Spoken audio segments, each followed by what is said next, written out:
Qu'est-ce que tu veux? Je viens voir le général, c'est pour la tuberculose. Contre. Et c'est pour ça que tu veux déranger le général. Allez, fiche-moi le camp. De quoi s'agit-il, Madame Ziguer? C'est un enfant pour la tuberculose. Contre. Laissez, je m'en occupe. Voyons. Raconte-moi ton affaire. C'est mes timbres, j'arrive pas à les vendre. Alors je me suis dit, les autres, ils ont les pétoches de venir ici. Moi, j'ai qu'à essayer, on verra bien. Tu as bien fait. Il faut toujours être là où on ne vous attend pas. Je n'ai pas mon portefeuille sur moi. Veux-tu bien attendre un instant? Oui. Comment t'appelles-tu? Buffard Ernest. Buffard Ernest.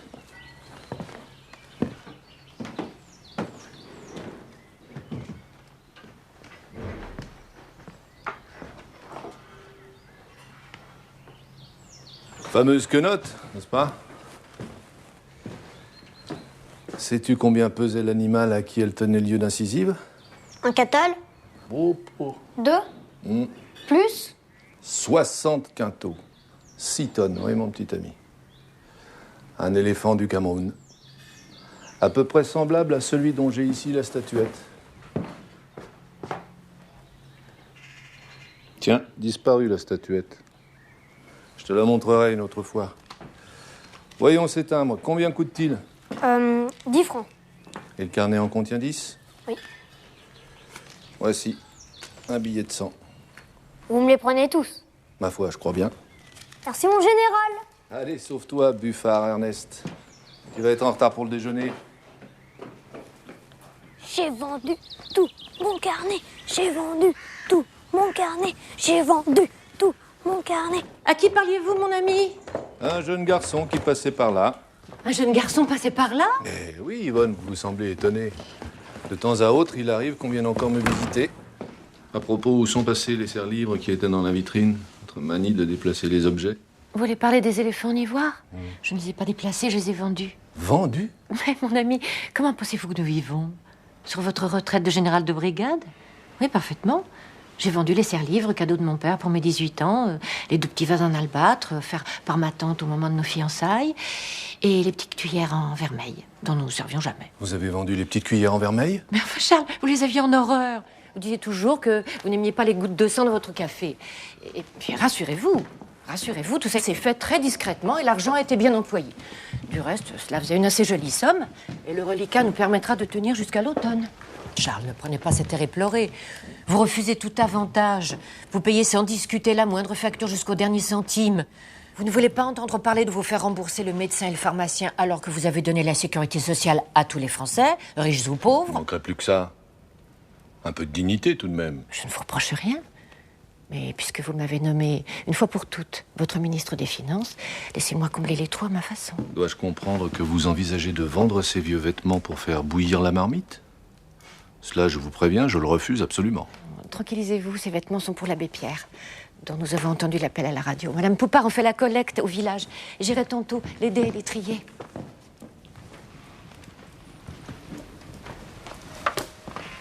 L'abbé Pierre. Une voix qui s'élève un soir à la radio, semblable à aucune autre. Une voix qui fustige l'égoïsme et la lâcheté. Ça ne vous rappelle rien? Et voyez le résultat. Il a suffi qu'un homme agisse en dehors des chemins officiels pour que les Français répondent à son appel. Mais il a fallu aussi le froid. Sans le froid, pas d'abbé Pierre. Quand la France aura froid, je pourrai agir moi aussi. Mais nous verrons bien, mon ami. Et puis après tout, faut-il souhaiter le froid ou le beau temps?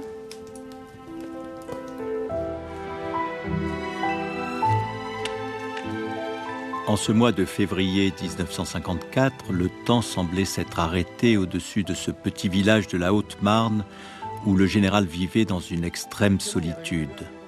Dans le tumulte des hommes et des événements, écrira-t-il plus tard, la solitude était ma tentation. Maintenant, elle est mon amie. Bonjour mon général. Bonjour mon général. Toujours acharné à courir après ces pauvres bêtes. Ah bah ça, la chasse quand on est mordu, hein. Un peu comme la guerre, mon général. À cette différence près qu'à la guerre, les lapins tirent. Messieurs, D'obscures jalousies avaient éloigné son aide de camp, l'influent capitaine Guy, et Claude Mauriac, son secrétaire particulier, avait proposé de lui-même, le courrier se faisant rare, que soit mis fin à ses fonctions. Chaque mercredi, toutefois, le général se rendait à Paris pour y présider le conseil de direction du RPF.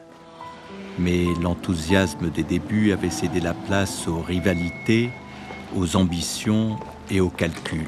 Alors, Guichard, monsieur le chef du gouvernement, est-il de retour parmi nous?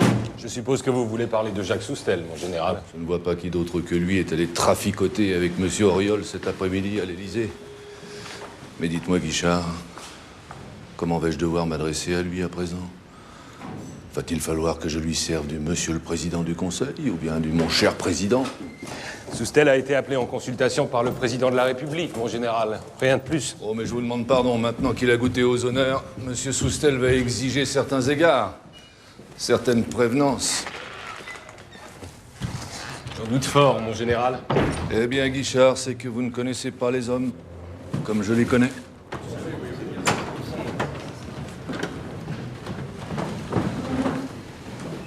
Messieurs, Focard, Malraux, messieurs, peut-on valablement discuter de nos petites affaires alors que monsieur Soustelle forme son gouvernement?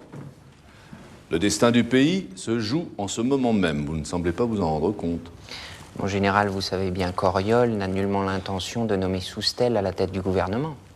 Pas plus lui qu'aucun d'entre nous. Commencez par vous-même. Fort bien, Chaban, je vous entends. Mais alors pourquoi M. Soustelle a-t-il accepté d'aller faire la tournée des chevaux de bois? Bavasser devant les micros, discourir sur les objectifs du rassemblement. Les objectifs, chacun les connaît.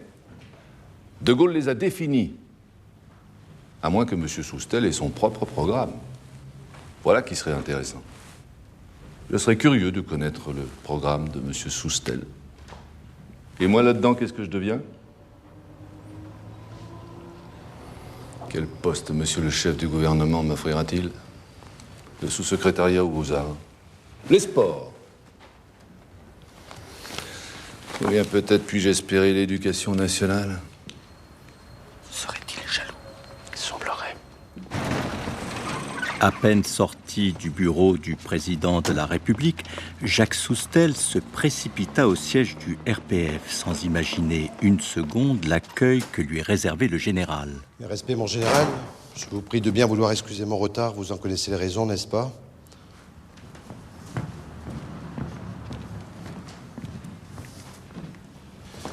Eh bien, je ne sais par où commencer. Nous non plus, mon cher ami. Nous nous demandions justement lequel d'Auriol ou de vous avait mangé l'autre. Mon général, le président de la République vient de me proposer de former le gouvernement. Mais c'est passionnant. Racontez-nous ça. Naturellement, il n'est pas question pour moi d'accepter. Mais j'ai jugé habile de lui demander un délai de réflexion. Combien de temps m'a demandé Auriol? 2 jours, lui ai-je répondu. Il a bondi impossible. Nous avons marchandé, vous connaissez Auriol. Finalement, j'ai obtenu jusqu'à demain 6 heures pour rendre ma réponse. Ce qui me laisse une journée pour tenir l'opinion en haleine, occuper la radio, la une des journaux. Enfin bref, donner un peu de publicité à nos idées, quoi. Dites-moi, Soustelle, vous m'avez l'air bien content de vous. Pourtant, il n'y a vraiment pas de quoi. Je vous demande pardon, mon général. Croyez-vous que ce soit pour vous permettre de faire le pan que j'ai créé ce mouvement? Tous les mêmes. Il suffit de dérouler un tapis rouge devant vos pieds pour que vous marchiez dessus, sans même savoir dans quelle direction il vous mène. Mon général, je ne comprends pas. Vous avez fait perdre du temps à la France. Et cela, c'est inadmissible. Qu'en saura-t-elle, la France, de votre ripatouillage? J'ai rédigé un brouillon de communiqué. Lisez-le. Il n'est pas tout à fait au point.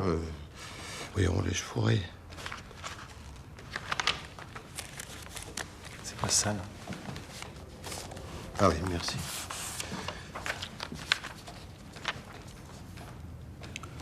La loi électorale a amené à l'Assemblée nationale une majorité dont des voix autorisées nous ont dit qu'elle était la seule possible. Mais un doute subsiste. Existe-t-elle encore ou n'existe-t-elle plus? Je parle de la majorité, je ne sais pas si c'est clair, enfin bon. C'est au leader des différents éléments qui ont composé jusqu'à présent cette majorité. Leader, je peux mettre un autre mot, je peux mettre chef ou dirigeant.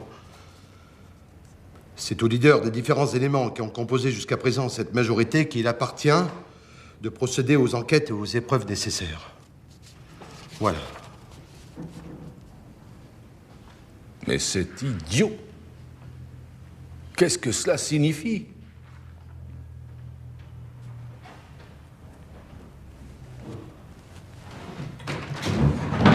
Bien, messieurs, au revoir.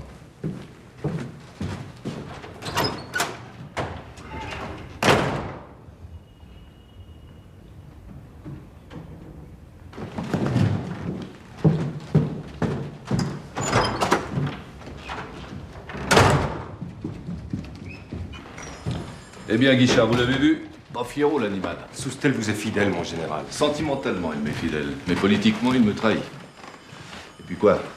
Soustelle a des responsabilités qu'il les assume. À la fin des fins, est-il capable de présider le groupe parlementaire, oui ou non? S'il ne l'est pas, il faut le foutre à la porte. Tout Soustelle qu'il est. Ce serait ouvrir une crise au sein même du RPF, mon général.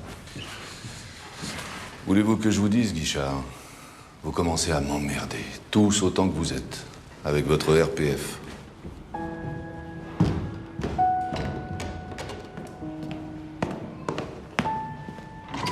Les revers électoraux et les difficultés financières consacrèrent l'échec du RPF et sa mise en sommeil. La perspective d'un retour au pouvoir devenait chaque jour plus improbable.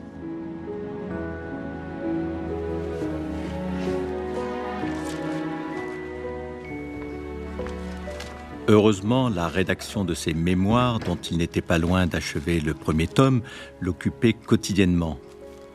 Au souvenir des rudes épreuves du temps de guerre, oubliait-il la médiocrité des heures présentes et l'évocation de ses joutes oratoires avec Churchill compensait-elle la pauvre réplique que lui opposaient ses adversaires du moment? Mais les plus belles images de France que cette semaine nous dévoile, ce sont celles de l'accueil de la Provence au chef de tous les Français. Marseille.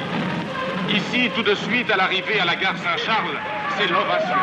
Après le premier salut officiel, c'est la descente... Beaucoup la foule. Beaucoup applaudissements. Qui de toute leur voix acclament le chef, qui de tout leur cœur et de toutes leurs âmes ressentent cette impression émouvante de connaître enfin un chef qu'ils veulent suivre et qu'ils peuvent aimer. Beaucoup criaient « Vive le maréchal !»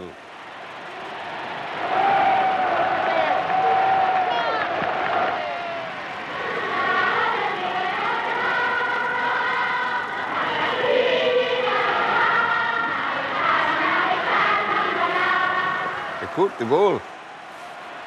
Maréchal, nous voilà, avec toi la sauveur de la France. Pour qu'on plaisir, De Gaulle. Vive Pétain. J'entendis personne crier vive De Gaulle. S'il n'en était pas ainsi, que diable ferais-je en Angleterre?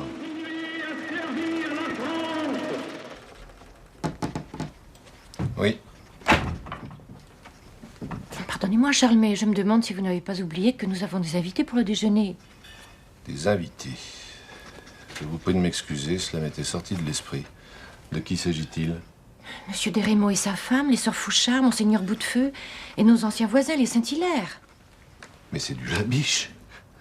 Que dis-je, du Jules Sandeau. Le gendre de Monsieur Poirier. Voilà qui vous fait dégringoler des sommets à vitesse grand V. Vous m'avez dit, faites une charrette, qu'on en finisse une bonne fois, je vous ai obéi. Au-delà de toute mesure. Mais dans ce cas, pourquoi ne pas avoir convié également ce bon notaire de Bar-sur-Aube qui rêve depuis toujours de déjeuner à notre table? Nous en serions débarrassés. Maître Langlois, non, vous n'y pensez pas, Charles, il est divorcé. Yvonne, le pape lui-même reçoit en audience des hommes et même parfois, me suis-je laissé dire, des femmes divorcées. Je le déplore. Vous êtes très collé-monté, Yvonne.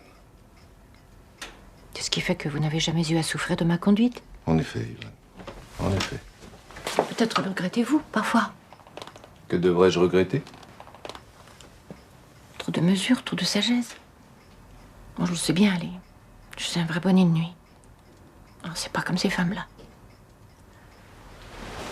Ma chère, n'ayez aucune crainte, votre table sera débarrassée à l'heure dite. C'est bien ce qui m'a valu l'honneur de votre visite, n'est-ce pas?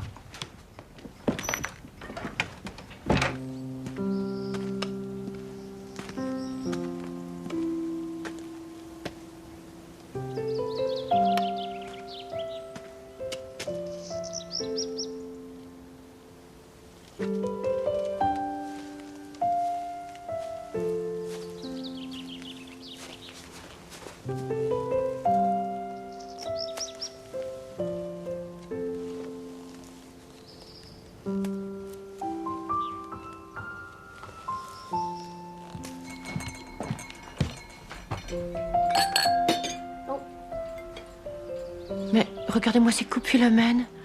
On dirait qu'elles n'ont pas été lavées après avoir servi à Noël. Pourtant, madame... Enfin, voyez vous-même, je ne rêve pas. Emportez-les à la cuisine et passez-les à l'eau tiède et au savon. Bien, madame.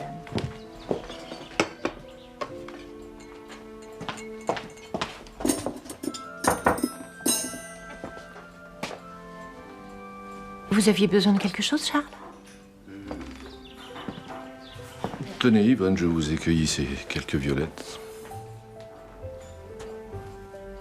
Mais, mon ami... Je suppose que le moment est mal choisi pour vous le dire, alors que vous avez le souci de vos invités. Mais je voudrais que vous sachiez que vous êtes... et pour toujours... ma petite femme chérie. Voilà. Eh bien maintenant, je vais choisir un peu de vin pour nos estimables convives.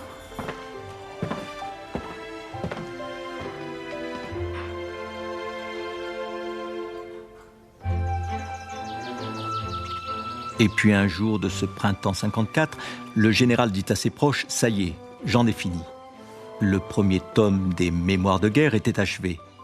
Il se refermait sur l'évocation de cette réunion à l'Albert Hall de Londres le 18 juin 1942, où 10 000 Français vinrent célébrer l'anniversaire de l'appel à la résistance lancé 2 ans plus tôt par Charles de Gaulle.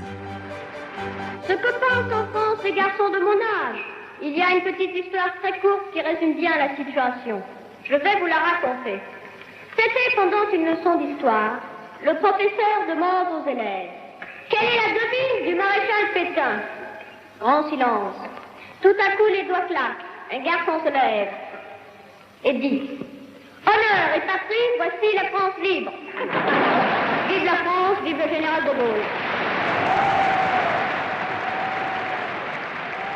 Les acclamations se sont tues, la réunion a pris fin, chacun retourne à sa tâche. Me voilà seul, en face de moi-même. Beaucoup déjà m'ont rejoint, d'autres viendront, j'en suis sûr. Maintenant j'entends la France me répondre. Au fond de l'abîme, elle se relève, elle marche, elle gravit la pente. Ah, mère, tels que nous sommes, nous voilà, pour vous servir.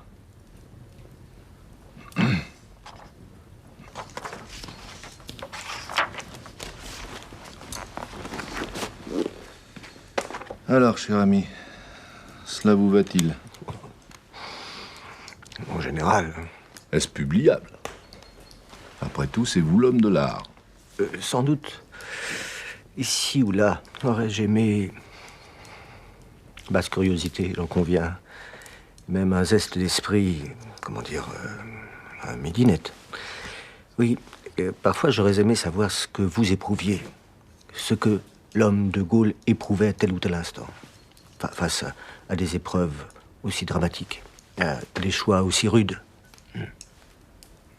Et voyons, Malraux. Ce fut épouvantable.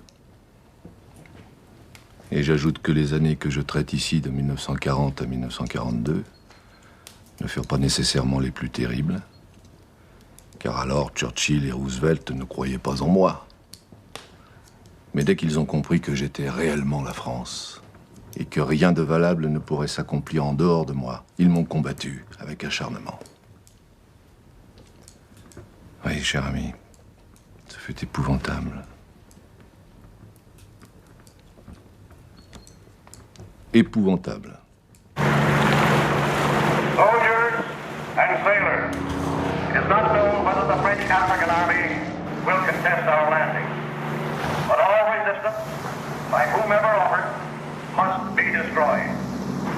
However, when any of the French soldiers seek to surrender, you will accept it and treat them with the respect due a brave opponent and future allies. Remember, the French are not Nazis or Japs. Dans la nuit du 7 au 8 novembre 1942, les Alliés débarquent en Afrique du Nord. De Gaulle n'a pas été consulté, ni même averti de cette opération.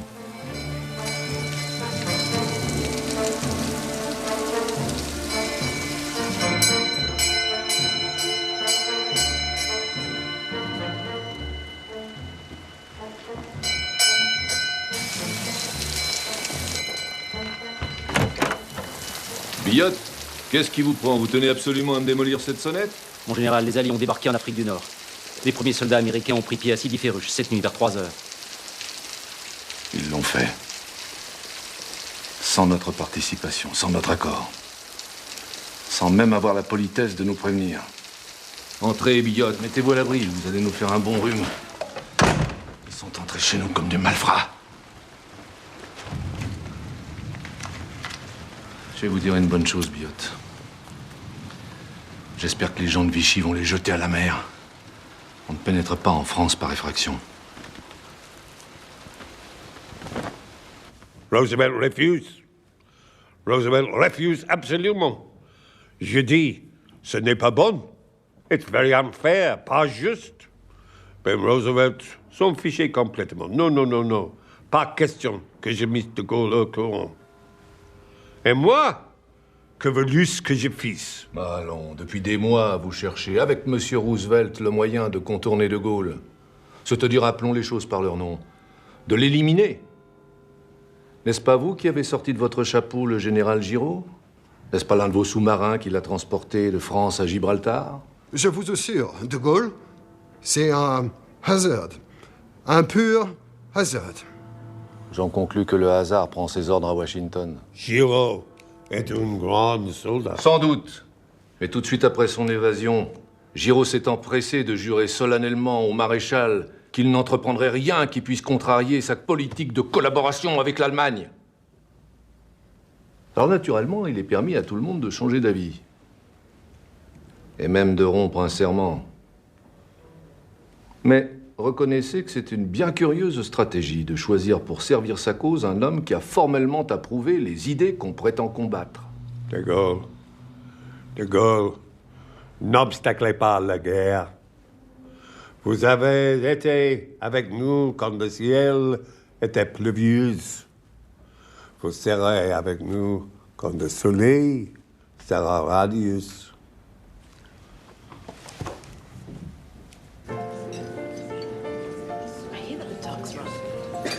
Remarquez bien, si j'avais été à la place de M. Roosevelt, il y a fort à parier que j'aurais agi exactement de la même manière.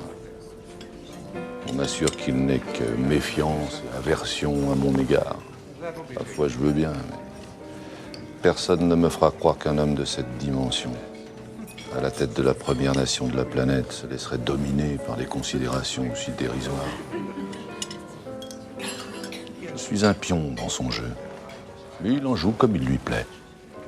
Mais ce qu'il ignore, ou refuse d'admettre, c'est qu'il est un pion dans le mien. De Gaulle le gêne, De Gaulle l'irrite. Il enverrait bien De Gaulle à tous les diables. Mais De Gaulle est là, ferme, à son poste, et bien décidé à n'en pas bouger. Mais, mon général, qu'allez-vous dire ce soir à la radio? Je soutiendrai sans restriction l'action des Alliés. Et j'inviterai nos compatriotes d'Afrique du Nord à s'y rallier. Tout de même, mon général, n'allez-vous pas marquer quelques réserves? Exprimer votre mécontentement? Allons, croyez-vous qu'on mène les hommes avec des soupirs? Voyez-vous, Palevski, si du mal naissait le mal et si du bien naissait le bien, les choses iraient d'elles-mêmes. Et le gouvernement des hommes et des nations serait affaire de bons sentiments. Un curé de campagne y suffirait.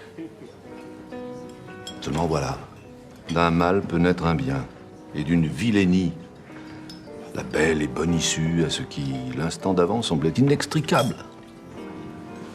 Oh, j'entends d'ici fuser les épithètes. Cynisme, duplicité, machiavélisme. Mais qu'attendent les peuples de ceux qui prétendent les diriger? Qu'ils assument sans faiblir ces décisions iniques, ces troubles combinaisons, ces actes déconcertants par lesquels s'accomplissent les grands desseins. Le reste, Palevski. C'est son propos d'enfant de cœur. Scrupule de dame patronesse. Ce soir-là, à la BBC, De Gaulle, dans une allocution radiodiffusée, défendait fermement l'initiative des Alliés, celle-là même qu'il avait si vigoureusement critiquée le matin. Chefs français, soldats, marins, aviateurs, fonctionnaires, colons français d'Afrique du Nord, levez-vous, aidez nos alliés, joignez-vous à eux sans réserve. La France qui combat vous en adjure. Ne vous souciez pas des noms ni des formules. Une seule chose compte, le salut de la patrie. Fin janvier 1943, une conférence est convoquée au Maroc, à Anfa, dans les environs de Casablanca, réunissant Roosevelt, Churchill, le général Giraud et De Gaulle. Les Américains entourent le président Roosevelt d'un dispositif de sécurité impressionnant et, avant même l'arrivée de De Gaulle, attribuent au général Giraud le rôle d'interlocuteur privilégié.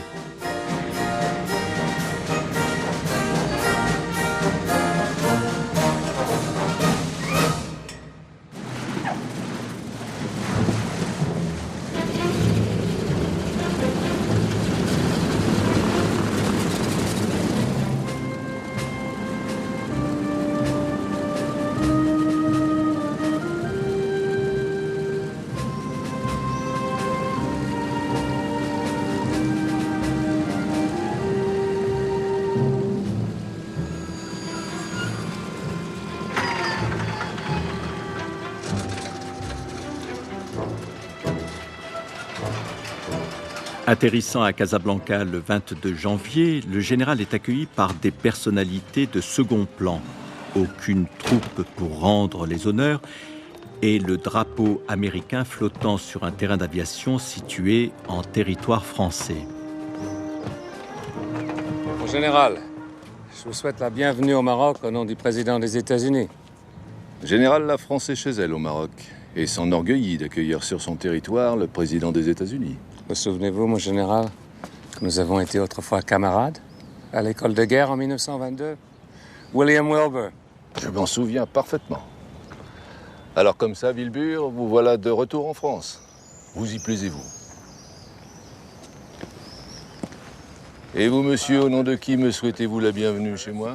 Général, Monsieur Churchill m'a chargé de vous transmettre ses meilleures salutations. Je l'en remercie. Et je me réjouis de pouvoir rendre au peuple britannique un peu de la généreuse hospitalité qu'il m'accorde depuis 3 ans. Colonel de Linares, mes respects, mon général.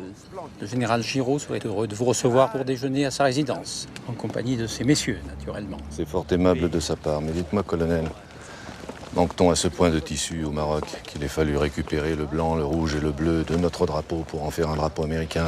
Les circonstances, mon général... Eh oui, ces tristes circonstances qui font suite aux douloureux événements, eux-mêmes issus d'un fâcheux hasard et d'une malheureuse conjoncture. Je sais, Linares, je sais. Pas de drapeau français, pas de soldats venus rendre les honneurs. Maudite circonstance.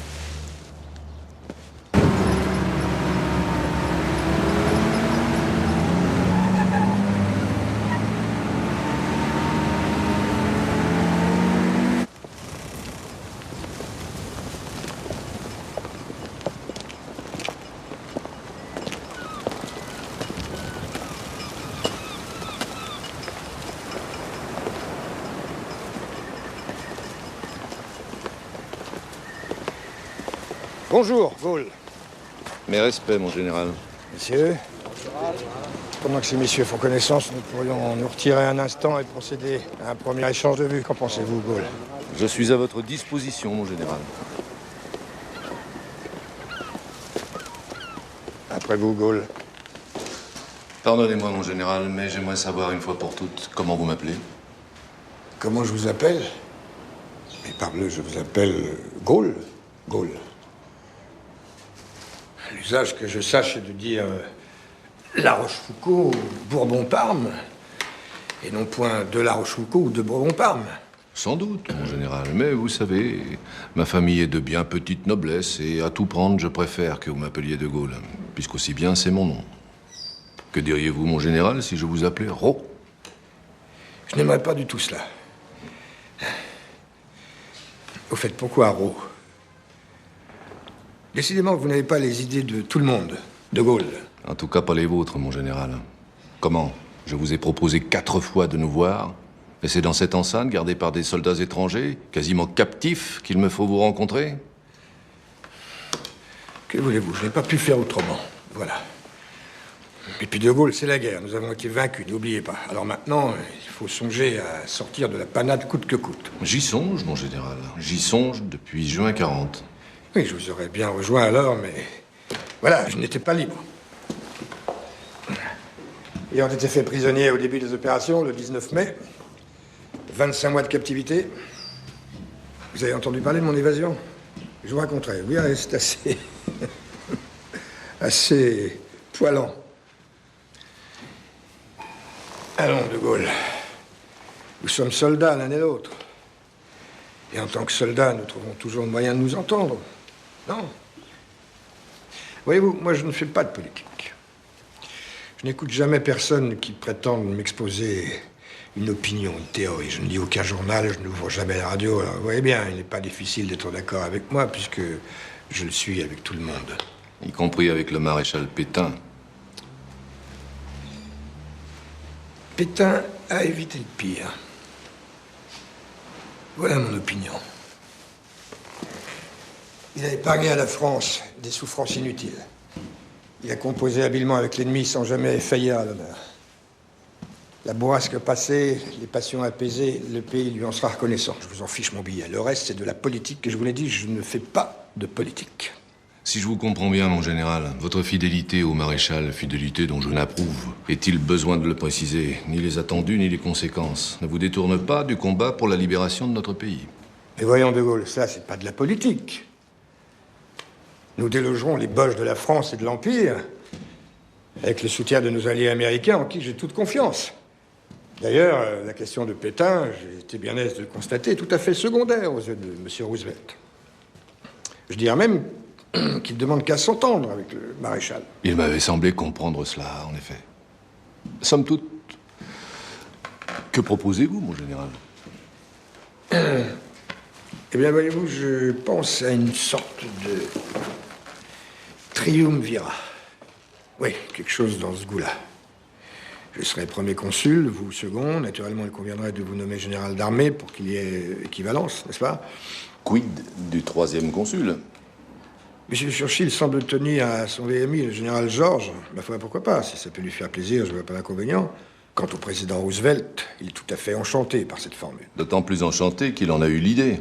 C'est exact, mais qu'importe.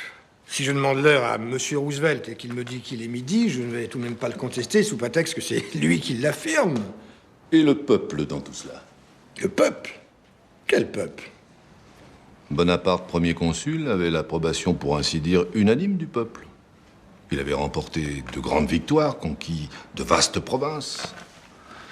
J'espère de toute mon âme que vous en ferez autant dans l'avenir, mon général. Mais pour l'instant, quels sont vos triomphes?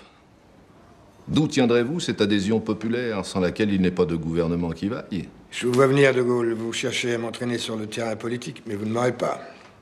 Je ne fais pas de politique. Combien de fois faudra-t-il vous le dire? Pas de politique. Si vous m'obstaclez, je vous liquiderai, de Gaulle. Eh bien, soit. Je disparaîtrai. Mais au moins le ferai-je dans l'honneur. When you meet Mr. Roosevelt tomorrow, you will see that he and I are in total agreement over this question. Monsieur Churchill dit que vous rencontrerez demain Monsieur Roosevelt et que vous pourrez constater que sur cette question, il existe une certaine identité de vue entre lui-même et le président des États-Unis. Pas une certaine identité de vue. Total agreement. Une solidarité, une complète solidarité. Dites à Monsieur Churchill que j'ai la plus haute considération pour lui-même et pour Monsieur Roosevelt. mais que je ne leur reconnais aucune sorte de qualité pour procéder à des nominations dans l'Empire français. C'est une affaire très grave, et qui remet en question la coopération entre la France et ses alliés anglo-américains.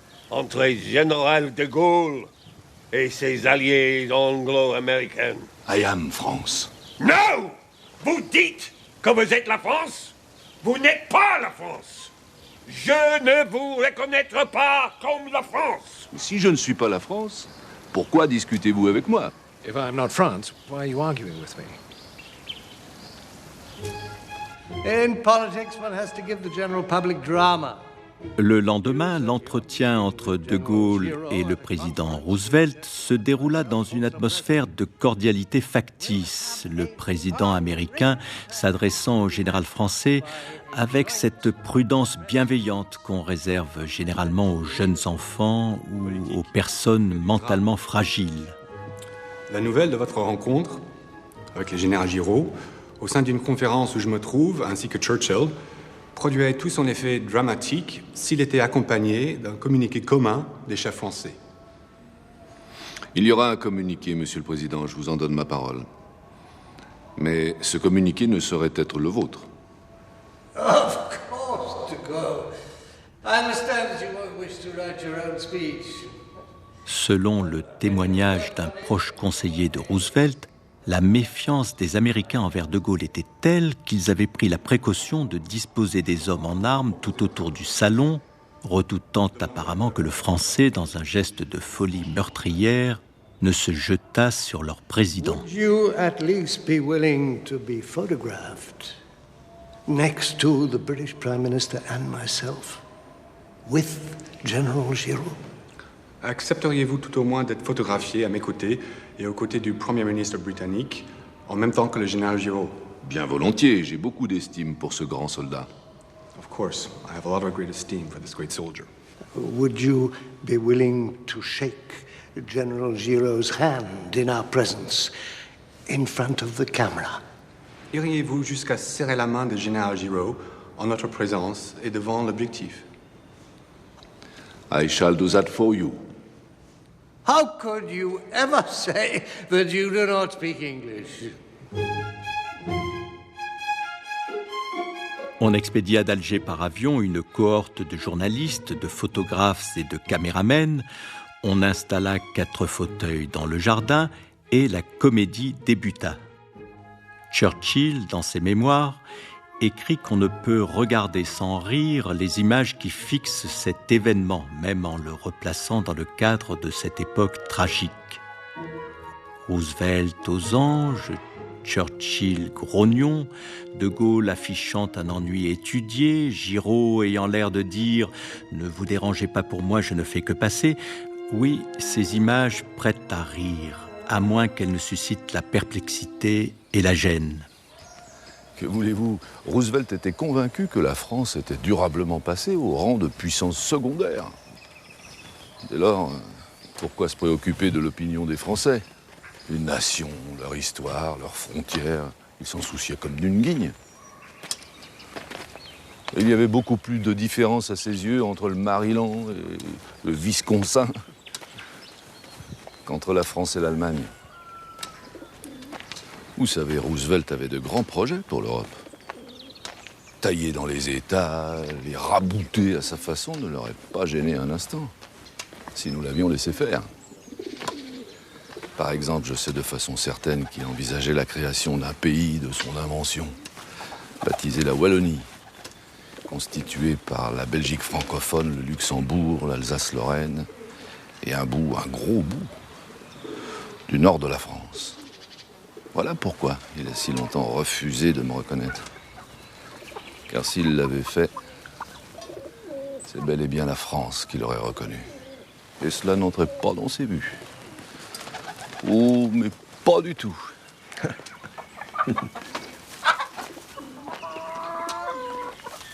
Au fond, mon seul rival international, c'est Tintin. Je suis le petit qui n'a pas peur des gros. Ouais. Mais quel effort gigantesque. Quelle souffrance quotidienne. J'ai gardé de ces années le souvenir d'une immense fatigue. Fatigue qui ne m'a plus quitté depuis. Aujourd'hui encore, Aujourd'hui, plus que jamais. Quand on a gagné une fois, ce n'est plus amusant de gagner à nouveau. Gagner pour les autres, oui, bon, à la rigueur. S'il advenait quelque événement, si mon action pouvait influencer tant soit peu le cours des choses.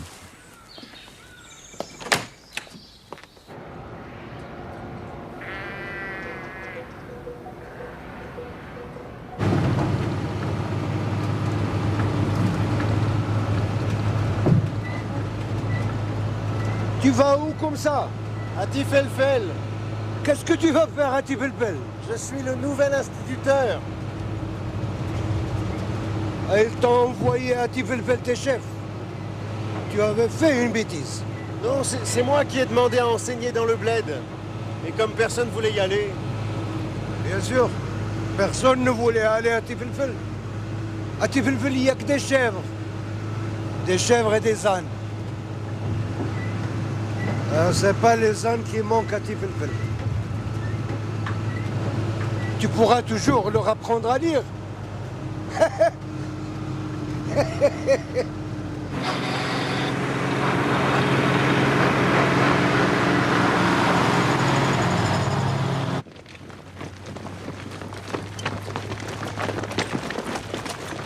حل عليك طلع بلاطه يمين شمال قدام النور حل عليك شو مزيان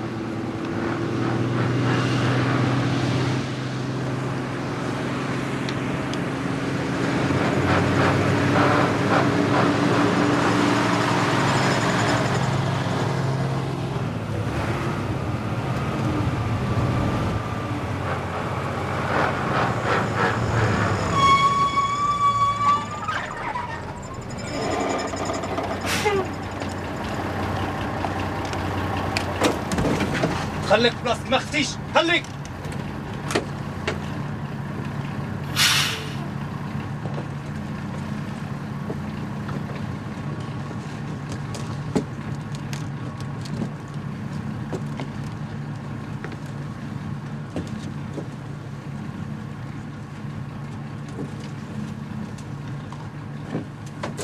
انت هو بالحاج صدوق القائد ديال مشونيش. انا هو. واش راك تحب مني؟ انت صاحب فرانسيس. انا صاحب الناس كاملين. انت ماشي صاحب الشعب الجزائري. انت خاين. تتعاون مع الفرنسيس على قبل الفلوس. واش راك تقول؟ انا عمرني ما كنت خاين. نو توقف. زيد رواح. زيد هود. ما تكونش مهور. عرفتي لا قتلتيني. الفرنسيس غادي يتبعك فين ما كنتي. قبدوك. واش غتربح في الاخر والو. سكوت رواح هود. رواح. زري رواح زري. C'est pas possible. On peut pas laisser faire ça. Blondie. اش غنديرو دابا دروك؟ اش غنديرو؟ بعد رواح. كمل رواح. انت بالخف رواح. الله ديما بالخف. رواح.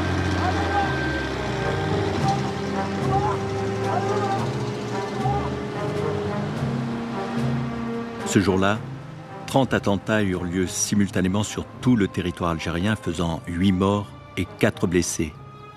Ainsi commença la guerre d'Algérie. Elle devait s'achever 8 ans plus tard avec la signature des accords d'Évian, conclus sous l'autorité d'un certain Charles de Gaulle, devenu entre-temps chef de l'État.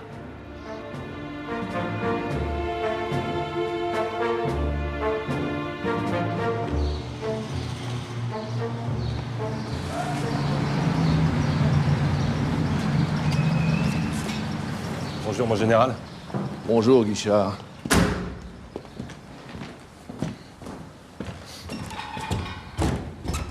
Bien, mon général, ces événements vont peut-être enfin vous donner l'occasion d'agir. De quoi diable me parlez-vous? Mais des attentats qui viennent de se produire en Algérie. Pourquoi voudriez-vous que je m'en mêle? Quelqu'un m'a demandé mon avis? Cette république perdra tout. Non seulement l'Algérie, mais aussi l'Alsace, la Corse, la Bretagne. Il n'y a que l'Auvergne que nous arrivons peut-être à conserver, pour la bonne raison qu'elle n'intéresse personne, hormis les Auvergnats. Tout de même, mon général, vous avez certainement une opinion sur l'avenir de l'Algérie. Sans doute, mais je me garderais bien de la donner. Pourtant, si vous interveniez maintenant tout de suite, si vous disiez clairement voilà ce qu'en pense le général de Gaulle, bien des erreurs pourraient être évitées. Quelle blague. Ça ne servirait à rien du tout. On ne peut pas faire du De Gaulle sans De Gaulle. La France n'est pas gaulliste, à quoi bon insister? Personne ne veut de moi, je ne vais tout de même pas m'imposer. Je ne vois pas la liste des audiences. La voici, mon général. 15 heures, Monsieur Gaëtan Chaudard, président du comité français pour l'exportation de la banane de Martinique.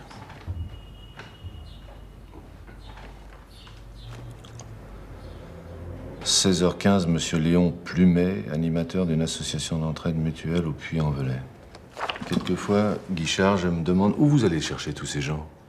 Est-il vraiment indispensable que je m'entretienne avec eux? Indispensable, je ne saurais l'affirmer. Nous avons jugé qu'il était bon que vous gardiez le contact avec les milieux socio-économiques, les forces vives, les relais d'opinion. Entendu, Guichard, nous recevrons avec toute la considération qu'il leur est due messieurs Chaudard et Plumet. Force vive et relais d'opinion. Comment aurais-je pu lui avouer que Chaudard et Plumet, c'était encore ce que j'avais trouvé de plus présentable pour étoffer ma liste d'audience, qui se réduit comme peau de chagrin depuis quelques mois. Président du comité français pour l'exportation de la banane de Martinique. Ça ne s'invente pas. Quand il bien pu trouver à se raconter. Le général était enchanté. À l'issue de l'entretien, il a tenu à raccompagner personnellement son visiteur au bas des marches. Et tandis qu'il remontait l'escalier, il m'a dit « Ce Chaudard est un excellent Français, je vous remercie de me l'avoir fait connaître. » Charles de Gaulle, un homme qui a traité d'égal à égal avec Roosevelt, Staline et Churchill. Réduit à discuter banane avec M. Gontran Chaudard. Gaëtan. Gaëtan Gontran, pathétique. Je lui ai proposé d'espacer un peu ses visites à Paris, car entre nous, pour ce qu'il a à y faire, j'ai vu comme une lueur d'affolement dans ses yeux. Guichard, vous n'y pensez pas. Imaginez que quelque chose se produise. Une fois par semaine, le déjeuner des barons réunissait les notables du gaullisme dans un restaurant bien fréquenté, proche de la place de l'Étoile. Les Chaban-Delmas, Debré, Guichard, Malraux, Focard, Soustelle analysaient la situation politique, échangeaient des informations, échafaudaient des stratégies. En cette fin de l'année 1954, le climat était des plus moroses. La machine tourne à vide, un moulin à café sans grain à moudre. Je vous dis, un homme vieilli, sorte d'obstination sénile, des irritations soudaines. Il n'a aucune confiance dans ce régime, je le comprends. Où le bas blesse, c'est quand il rejette catégoriquement tout ce qui pourrait ressembler, de près, de loin, à... disons... enfin... un coup d'État. Dites-le, Debré, nous sommes entre amis. On dirait que vous allez prononcer un gros mot. On prononcemento. Voyons, messieurs, je vous entends disserter. Vieilli, le général, fini, coupé de l'opinion. Mais y en a-t-il un seul autour de cette table qui serait prêt à l'abandonner? Jamais. Alors je considère que cette discussion est sans objet. La fidélité ne se divise pas. Si au moins on savait ce qu'il veut. Ce qu'il veut, Soustelle, le pouvoir. En doutiez-vous? Un pouvoir dont il ne rend compte à personne, sinon à la France et à Dieu. Bien que, opposé à Charles de Gaulle, Dieu lui-même pourrait éprouver quelques difficultés à faire prévaloir son point de vue. En avril 1956 a lieu une grande première dans l'histoire de la télévision. Pierre Sabag se rend à l'hôtel Matignon pour interviewer le chef du gouvernement, le socialiste Guy Mollet, dans un style décontracté, alors totalement inédit. Monsieur, je suis un peu essoufflé parce que je crains d'être en retard. Je désirais voir le président du Conseil. Vous aviez rendez-vous, monsieur? Bien entendu, monsieur. Veuillez passer au salon. Merci. Guy Mollet avait été élu en janvier sur un programme favorable à un accord de paix en Algérie. Pourtant, début février, à la suite d'une visite mouvementée à Alger, il déclarait « La France doit rester en Algérie, elle y restera ». Je vous remercie. Monsieur le Président, tout d'abord, je tiens à vous remercier de bien avoir voulu recevoir le spectateur français que je suis, car je représente ici l'ensemble des spectateurs français. Si vous pouvez me dire qui sont... Nous serons mieux pour bavarder. Je vous en prie. Monsieur le Président, il y a là sur votre cheminée une photographie. Et cette photographie, j'imagine que c'est la photographie de Madame Mollet, votre mère. C'est la photographie de ma mère. Maman reste à Flers, où je suis né, et lui vit avec ma sœur et mon beau-frère. Vous savez, on a chacun le culte de ses parents, mais le pupille de la nation que je suis a évidemment encore plus le culte de sa mère. Je lui dois beaucoup. On l'a rassuré, si M. Guy Mollet aime sa maman. Nul doute qu'il soit qualifié pour diriger la France. Maintenant, Monsieur le Président, sur le plan politique, puis-je me permettre encore une indiscrétion? Jusqu'à présent, elle n'était pas méchante. Là, je vais peut-être aller un peu loin. Je vais aborder le plan politique dans l'indiscrétion. Essayez. On pourrait se demander... Est-ce que vous êtes fumé? Merci, non. On pourrait se demander pourquoi un président du Conseil socialiste, qui a un gouvernement parti socialiste, ne cherche pas à donner à l'Algérie l'indépendance. Voyez-vous, nous les socialistes, ce qui nous intéresse, c'est la liberté de chaque individu. Permettez-moi de reprendre votre mot, l'indépendance de chaque individu.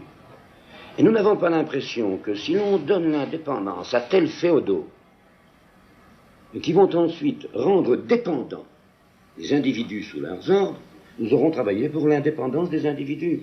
Voyez-vous, au slogan « indépendance de l'Algérie » que l'on lance souvent d'ailleurs par démagogie, je répondrai volontiers « indépendance des Algériens ». Indépendance de chaque individu algérien. Comment dirait-on? On peut remplacer le mot indépendance alors par le mot liberté. Ah, je préfère de beaucoup. De beaucoup. Seulement voilà, n'en déplaise à M. Guy Mollet, c'est l'indépendance que veulent les Algériens, la liberté. Il leur faudra 10, 30, 50 ans pour la réclamer. La liberté, c'est un problème de riches, pas de crève-la-faim. Guy Mollet. En voilà un qui n'aura pas mis 3 mois pour retourner sa veste. Je conçois qu'il n'est guère agréable de se faire conspuer par la foule et bombarder à coups de tomates comme il l'a été à Alger, mais enfin tout de même. Votre Soustelle, il me semble, n'a pas été bien brillant non plus. Lui aussi a retourné sa veste, comme vous dites. Mon Soustelle, comme si c'était moi qui l'avais envoyé là-bas. Croyez-vous que j'aurais commis la stupidité de choisir un pétochard de première pour tenir tête à ces braillards? Quand Soustelle entre dans mon bureau, j'ai tout de suite envie de lui prêter ma colonne vertébrale. Si Soustelle était un pétochard, pourquoi l'aviez-vous pris pour diriger votre RPF? Yvonne, cessez de me casser les oreilles. Votre Soustelle, votre RPF. D'abord, le RPF n'existe plus depuis belle lurette, si tant est qu'il n'ait jamais été autre chose qu'une illusion. Et puis, je ne peux tout de même pas empêcher les agitateurs de s'agiter et les comploteurs de comploter. Leur ai-je demandé quelque chose à ces gens-là? Certains silences valent approbation. Enfin, Yvonne, qu'avez-vous à me tarabuster aujourd'hui? Il faut bien de temps à autre que quelqu'un vous tienne tête. Là, je suis là avec mon petit tricot, personne ne fait attention à moi. Vous connaissez la chanson, hein? Moi, je tricote dans un coin, je suis idiote, je suis idiote. Moi, je tricote dans un coin, je suis idiote et je ne sais rien. Mais ça ne veut pas dire que je n'ai pas mes petites idées. Yvonne, votre petit tricot, vos petites idées? Yvonne, enfin... Tant que je ne dis pas mon petit homme, estimez-vous heureux? Yvonne? Qui est-il? Venez. Enfin, que diable, Yvonne? Yvonne. Yvonne.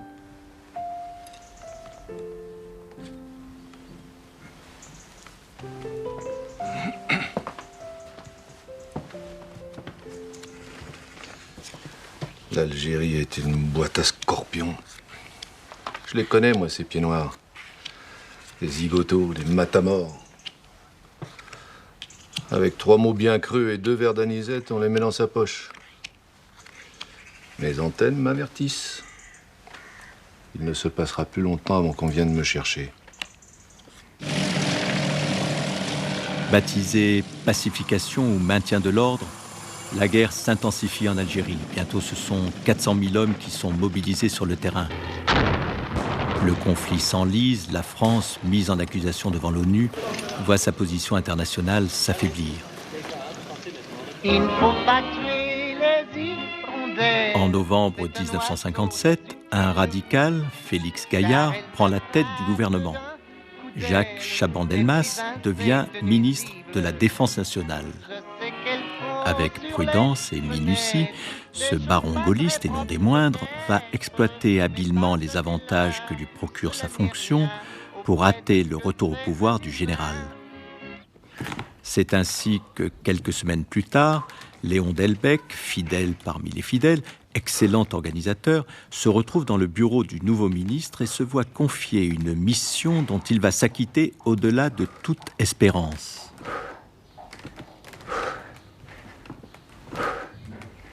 L'Algérie est une poudrière. Il me faut quelqu'un pour surveiller l'armée, comme le lait sur le feu. C'est très spécial, les réactions d'un militaire. C'est imprévisible. D'autant plus qu'il y a tous ces cons qui s'agitent. Les vichistes, les cagoulards, les ligues, les anciens combattants, les pinardiers de la Mitidja, les étudiants en droit, les cafetiers de Bab el-Oued. Tout le monde est absolument convaincu que ça va péter un jour ou l'autre. Mais voilà. Quand ? Dans un mois ? Dans un an ? Comme dit Bérénice. Bérénice ? Rassure-toi, Léon, ce n'est pas un nom de code. Racine. Bérénice, dans un mois, dans un an, comment souffrirons-nous, Seigneur, que tant de mers me séparent de vous ? Bref, ça va péter. C'est une affaire entendue. Mais qui va récupérer la mise ? Chaque faction joue gros jeu, les enchères montent, mais à la fin, il y aura un seul gagnant. Et quelquefois, c'est le dernier arrivé qui rafle le pot. Celui qui tente sa chance au passage et jette négligemment quelques plaques sur le tapis. Qu'est-ce que tu attends de moi ?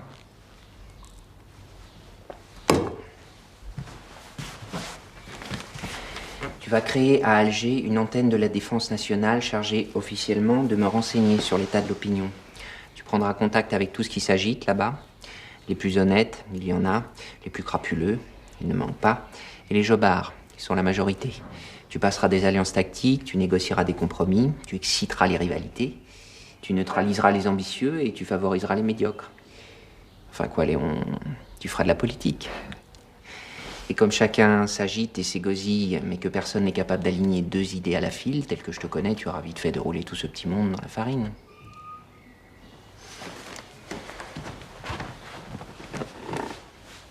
La difficulté, comprends-tu, c'est qu'il faut à la fois faire monter la pression, tout en restant maître des événements.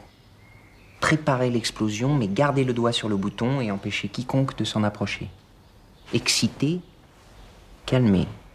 Exciter, calmer et canaliser. De Gaulle. De Gaulle. Exciter, calmer, canaliser. De Gaulle. De Gaulle. Un complot, en somme. Pourquoi ce vilain mot ? Prenons aujourd'hui la décision de le bannir une fois pour toutes de notre vocabulaire. Nous ne complotons pas, nous sommes les voltigeurs du hasard. Nous n'intriguons pas, nous sommes les chevaux légers du destin. Vu comme ça. Mais lui, le grand Charles, on ne va quand même pas agir sans lui demander son avis. À moins qu'il n'attende de nous tout le contraire, que nous lui forcions la main, que nous lui fassions violence, qu'il puisse nous démentir sans se déjuger, nous désavouer sans se renier, exciter, calmer, canaliser. De Gaulle. De Gaulle.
Qu'est-ce que vous venez faire ici? Léon Delbecq, c'est vous? C'est moi, oui. Le général Salon demande à vous voir. Suivez-nous. Le temps de me passer un coup de flotte sur la gueule. Mais comme vous êtes, c'est les ordres. Laissez-moi enfiler un pantalon tout de même. On m'a dit à poil s'il est à poil. Allez.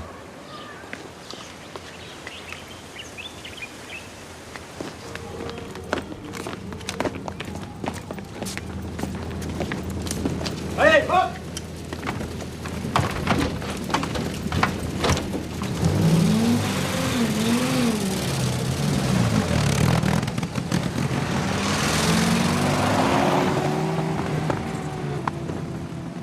Delbecq, vous trouvez qu'il n'y a pas assez de gus qui grenouillent dans le secteur? Vous tenez absolument à me rendre la vie impossible? Mon général, c'est pour me poser cette question que vous m'avez fait enlever par vos paras à l'heure du laitier? Tout à fait. Figurez-vous que ça me démange de vous coller dans le premier avion pour Paris avec interdiction formelle de remettre les pieds en Algérie. Vous avez un quart d'heure pour me faire changer d'avis. Mon général, je suis ici pour sauver l'Algérie française, préparer le renversement du régime actuel et favoriser le retour au pouvoir du général de Gaulle. Vous avez de l'estomac, mon petit vieux. Vous me dites ça, raide comme balle, droit dans les yeux. C'est Chaban qui est derrière tout ça. Il manque pas d'air, lui non plus. Café?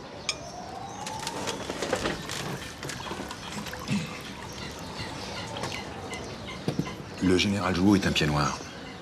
Il est prêt à tout pour conserver l'Algérie et la France. Si un mouvement se produit, l'aviation suivra, je peux vous le garantir. L'amiral Auboineau doit sa carrière à De Gaulle. Il marchera avec nous, ça fait pas un pli. Allard est moins sûr.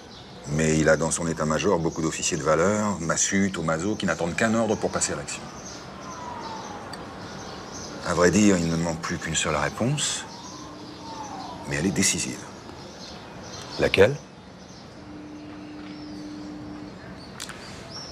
La vôtre, mon général. De Gaulle? C'est lui qui m'a remis ma cravate de commandeur de la Légion d'honneur le 10 février 1945 à Mulhouse. Vous voulez que je vous raconte comment ça s'est passé? Je croyais qu'il allait me balancer un truc inoubliable. Et lui, il m'a regardé par en dessous, la tête un peu penchée en avant, comme s'il se foutait de ma gueule. Et il m'a fait « Alors, Salan, ça va ?» Texto. Il m'a plus jamais adressé la parole depuis.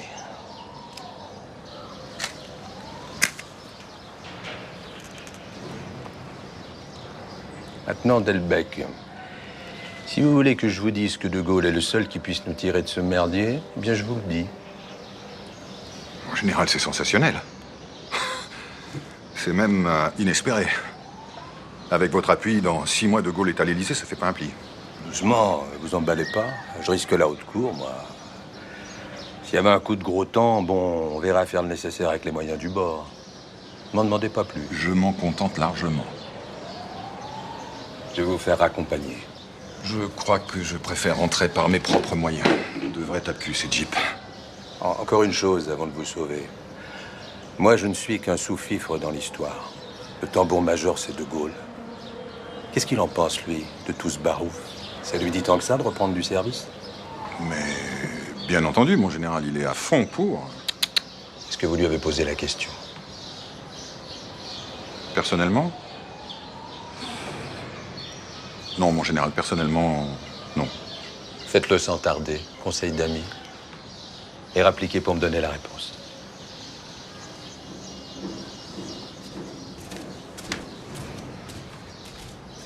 Mais enfin, Delbecq, pourquoi vous me tarabustez? Avez-vous déjà vu le général de Gaulle abandonner quoi que ce soit? Surtout une parcelle du territoire. Seulement voilà, ce n'est pas moi qui tiens la barre. Et rien n'indique que le pays soit disposé à me la confier. Mais justement, mon général, si jamais un événement survenait, si on faisait appel à vous, est-ce que vous refuseriez de revenir comme arbitre? Vous dites comme arbitre? Mais je ne suis pas un arbitre. Vous ne voyez pas De Gaulle, arbitre, entre une constitution qu'il désapprouve, une rébellion dont ce régime est incapable de venir à bout, et des députés pris à la gorge? Permettez-moi d'insister, mon général. Une grande partie des populations d'Algérie, y compris les musulmans, est prête à s'engager derrière vous. Mais vous, mon général, êtes-vous disponible pour le pays? Les pieds noirs ne m'aiment pas. Ils ont toujours préféré Pétain et Giraud à De Gaulle. Pétain et Giraud sont morts maintenant, mon général. Oui, ça, sur ce point, je ne saurais vous donner tort. Mais les Arabes, Delbecq, les Arabes ne sont ni des Provençaux ni des Languedociens. Ils ne s'intégreront jamais. Tout prouve le contraire, mon général. Eux aussi en ont assez de la guerre. Qu'on mette fin aux injustices les plus criantes, qu'on les respecte un peu, qu'on offre à leurs enfants les chances qu'ils n'ont pas eues, et vous verrez qu'ils se rangeront sans hésiter du côté de la France. Vous le croyez? J'en suis persuadé. Oui, mais qui aurait l'autorité nécessaire pour imposer cette politique-là? Vous seul, mon général. Vous et personne d'autre, vous le savez bien. C'est pourquoi je vais rejoindre mes amis en Algérie. Des événements vont se produire. Nous voulons qu'ils aboutissent à votre retour au pouvoir.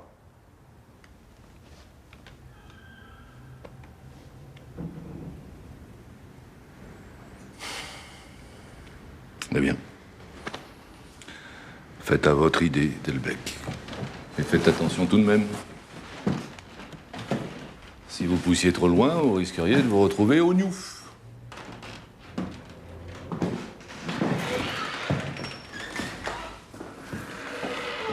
Allez, Delbecq, je vous souhaite bon courage. Mon général, une dernière fois, permettez-moi de vous poser la question. Si par un concours de circonstances exceptionnelles, on en venait à faire appel à De Gaulle, quelle serait votre réaction? Delbecq, je prendrai mes responsabilités. Merci, mon général. Merci.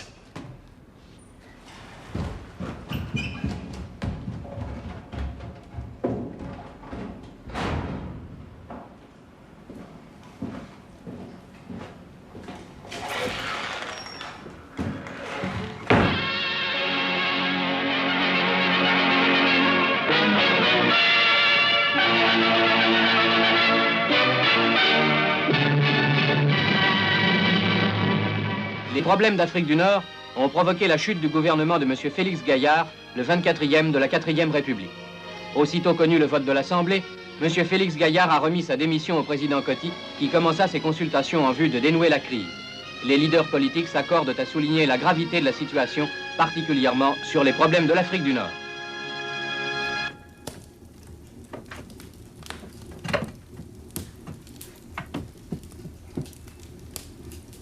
Vous voilà bien agité, Guichard. Ce doit être l'effet de votre jeune âge. Le gouvernement est tombé. La belle affaire. Il en est tombé bien d'autres depuis 12 ans. En général, la situation n'a jamais été aussi favorable. Les Français sont inquiets, dégoûtés, désorientés. L'armée est entrée en dissidence, ou peu s'en faut. Le régime a épuisé ses dernières cartes. Et vous appelez ça une situation favorable? Moi, j'appelle ça une situation désastreuse, attristante, lamentable. C'est fini. La France ne se relèvera jamais. Et puis vous me faites rire. Ce régime a la santé des grabataires.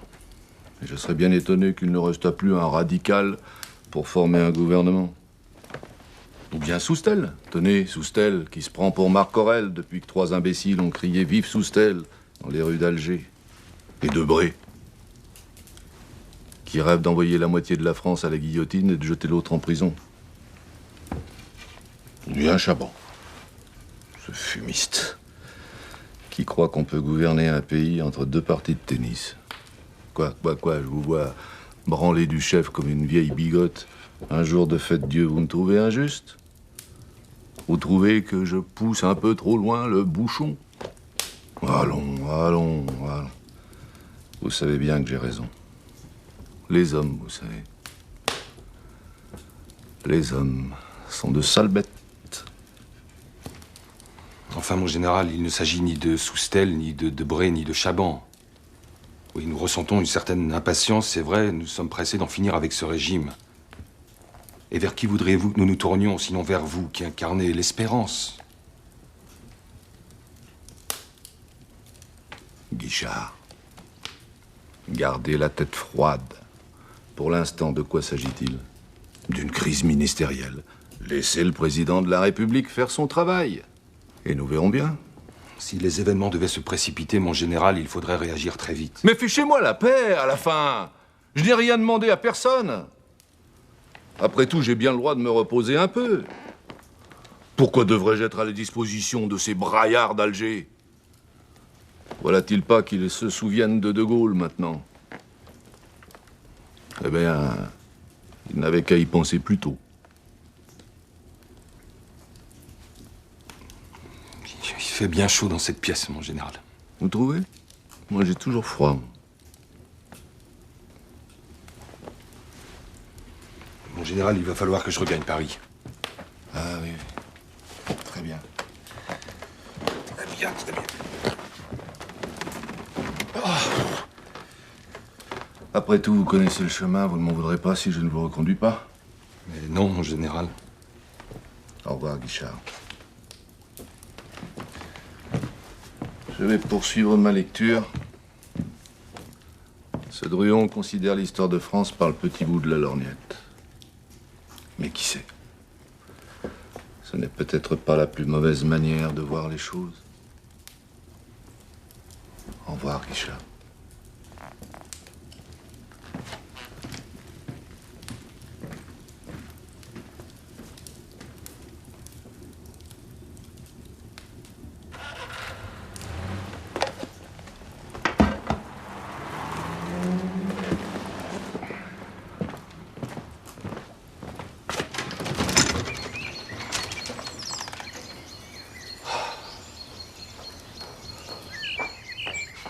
Regardez, Charles. Mon frère m'envoie une petite documentation sur l'Ardèche. Voulez-vous que je vous la montre? L'Ardèche? Pourquoi diable? Bah, oui, mon ami. Nous avons le projet d'y passer le mois de juillet avec Cada et Jacques. Vous n'avez pas oublié tout de même. Regardez, ce château en ruine au-dessus de Valence. Et là, il y a une abbaye cistercienne. Ma chère, selon toute probabilité, j'aurai autre chose à faire en juillet qu'à m'extasier sur de vieilles pierres. Il ne faut pas tuer les hirondelles. Tandis qu'à Paris, le président de la République, René Coty, tente sans succès de dénouer la crise ministérielle, Léon Delbecq, à Alger, juge le moment venu de passer aux actes. Le 26 avril, une grande manifestation populaire est organisée à l'initiative du comité de vigilance qu'il a constitué. Pour la première fois, le nom du général de Gaulle est repris par la foule.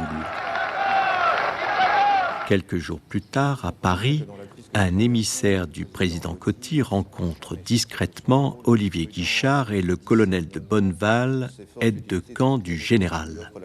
Sans doute. Mais parlons clairement, nous sommes entre nous, personne ne nous écoute. Mais je parle clairement, il me semble. Bon, je vais mettre les pieds dans le plat, passez-moi l'expression. Dites-nous une bonne fois quelles sont les intentions du président de la République, ça gagnera du temps, parce qu'autrement... Oh, mais je n'ai pas l'intention de me dérober. Monsieur Bidault a échoué, Monsieur Pleven est bien près de renoncer à son tour. Cette fois, nous sommes au bout du rouleau. Il est dans l'esprit du président de la République de demander au général de Gaulle de revenir au pouvoir. Voilà ce que Monsieur Coty m'a chargé de vous communiquer. Tout dépend des circonstances. Revenir au pouvoir, comment? À quelles conditions? Nous sommes ici pour en discuter. Pour le général, la question première est celle des institutions. Rien ne peut aboutir, et d'abord en Algérie, sans un changement complet de notre système politique. Mais nous sommes bien d'accord, mais... Non, mais comprenez bien, c'est essentiel. Laissez-moi terminer. Ce n'est pas ici, entre les quatre murs de cet appartement, que nous allons décider d'un changement. Ce n'est pas à l'Assemblée non plus. C'est une question trop importante pour... Enfin, l'Assemblée, tout de même, on ne peut pas se passer... Il le faudra bien, pourtant. Se passer de l'Assemblée. Oui. Mais alors cela porte un nom. Il s'agit d'un coup d'État. Est-ce bien ce que nous voulons? Remarquez, rien n'est exclu. Nous sommes là pour examiner toutes les hypothèses. Écoutez, soyons clairs. Le général ne prendra pas la file derrière Monsieur Bidault et Monsieur Pleven. Le président en a parfaitement conscience. Pour être franc, Monsieur Coty a d'ores et déjà confié à Monsieur Pierre Flimelin la charge de former le gouvernement. Pardonnez-moi, mais c'est comme si vous jetiez une allumette enflammée sur un tas de chiffons imbibés d'essence. Monsieur Flimelin est un honnête homme, tout le monde en convient, mais rien ne le prédispose à assumer une charge aussi lourde et dans des conditions aussi exceptionnelles. Parfois, la fonction change l'homme. Mais plus souvent, elle le détruit. Vous envoyez Flimelin au casse-pipe. D'autant qu'il s'est récemment prononcé pour une paix négociée en Algérie. Solution à laquelle il faudra bien en arriver tôt ou tard. Mais qui se heurte au refus catégorique de l'armée. Sans même parler de l'opposition farouche de nos compatriotes d'Algérie. Eh bien, si l'Assemblée investit M. Pflimlin et que sa nomination mène le pays au bord de la guerre civile, il faudra bien recourir à des moyens exceptionnels. Alors, messieurs, le moment sera venu de nous revoir. Voulez-vous suggérer que le président Coty nommerait M. Pflimlin dans le seul but de le voir échouer? Il est des moments où il n'est pas nécessaire de mettre des mots sur les choses. Mieux vaut les accomplir. L'histoire se chargera de les juger. La désignation de Pierre Pflimlin pour former le gouvernement produisit exactement l'effet prévu. Criant à la trahison et réclamant la constitution d'un gouvernement de salut public, l'armée et les Français d'Algérie organisent le 13 mai une démonstration de force à Alger. Très vite, la manifestation tourne à l'émeute.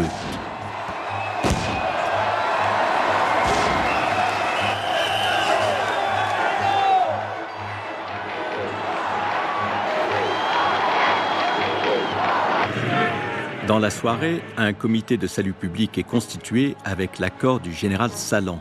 Le général Massu, compagnon de la Libération, en prend la tête. Léon Delbecq, infatigable artisan du complot, est nommé vice-président. C'est le moment que choisit Charles de Gaulle pour se dévoiler. Lui qui, dans les semaines précédentes, s'était appliqué à donner à ses proches l'image d'un homme désabusé, irrémédiablement vieilli, éloigné à jamais du pouvoir, le voilà soudain qui prend la direction des opérations avec une fraîcheur d'esprit, une maîtrise, un sens tactique et une audace qui sidèrent ses partisans et prennent de court ses adversaires. Mais juste pour un instant. Je vous en prie, mon général.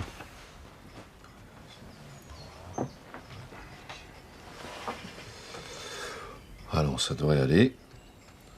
Écoutez. La dégradation de l'État entraîne infailliblement l'éloignement des peuples associés, le trouble de l'armée au combat, la dislocation nationale, la perte de l'indépendance. Depuis 12 ans, la France, aux prises avec des problèmes trop rudes pour le régime des partis, est engagée dans un processus funeste. Funeste, ça sent un peu son Corneille, vous ne trouvez pas?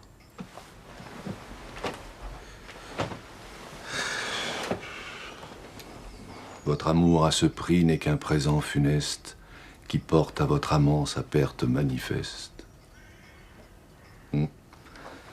Mettons désastreux, qu'en pensez-vous?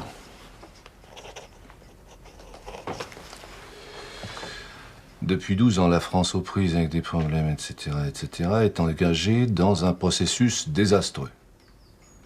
Naguère, le pays dans ses profondeurs m'a fait confiance pour le conduire tout entier jusqu'à son salut. Aujourd'hui, devant les épreuves qui montent de nouveau vers lui, qu'il sache que je me tiens prêt à assumer les pouvoirs de la République. Cela vous convient-il? Est-ce suffisamment clair? C'est parfait, mon général. À la bonne heure. Eh bien, vous emporterez ce petit jus avec vous. Et si les choses vont du train où elles semblent devoir aller, vous le ferez distribuer à la presse en fin d'après-midi. Mon général, m'autorisez-vous à vous poser une question? Posez, Guichard. Qu'est-ce qui vous détermine à intervenir aujourd'hui? Mais, cher ami, il faut bien à un moment ou à un autre fermer le théâtre d'ombre et faire sortir le dieu de la machine. M'en avez-vous assez prié, vous et les autres? Depuis des mois. Justement, pourquoi céder aujourd'hui après avoir tant résisté? Je ne cède à rien ni à personne, soyez-en persuadés. Seulement que faire? Assister en espérant qu'il vous profite au désastre annoncé, ou bien étouffer dans l'œuf le malheur qui va naître? Puis-je vous faire remarquer que cette agitation ne nous a point trop desservis jusqu'à présent? Nous? Quel est ce nous sous la bannière duquel vous prétendez m'enrôler? Vous n'êtes ni mes bras ni ma tête, Guichard. Enfoncez-vous bien ça dans la caboche. Et faites-le savoir à vos amis. Ce que vous avez fait, ce que vous croirez bon de faire encore, ne sera jamais qu'un élément parmi toutes les considérations nationales, internationales ou autres qui conduiront mes décisions dans un bref avenir. Ce qui n'empêche nullement que vous ayez toute ma confiance. Vieux Guichard. Peu après, le 19 mai 1958, De Gaulle tient une conférence de presse au Palais d'Orsay à Paris, la première depuis 3 ans.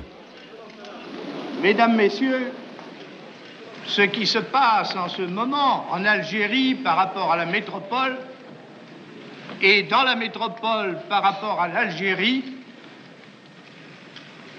peut conduire à une crise nationale extrêmement grave. Mais aussi, ce peut être le début d'une espèce de résurrection. Voilà pourquoi le moment m'a semblé venu où il pourrait m'être possible d'être utile, encore une fois, directement à la France. Utile comment? Eh bien, si le peuple le veut. Comme dans la précédente grande crise nationale, à la tête du gouvernement de la République française. Est-ce que vous garantiriez les libertés publiques fondamentales? Est-ce que j'ai jamais attenté aux libertés publiques fondamentales? Je les ai rétablies. Et y ai-je une seconde à tenter? Jamais. Pourquoi voulez-vous qu'à 67 ans, je commence une carrière de dictateur? Un journaliste demande alors au général pourquoi il n'a pas condamné la sédition des militaires d'Alger. Et De Gaulle lui rétorque. On traite actuellement de généraux factieux, des gens qui, jusqu'à présent, à ma connaissance, n'ont été l'objet d'aucune sanction des pouvoirs publics. Alors, moi qui ne suis pas les pouvoirs publics, pourquoi voulez-vous que je les traite de factieux?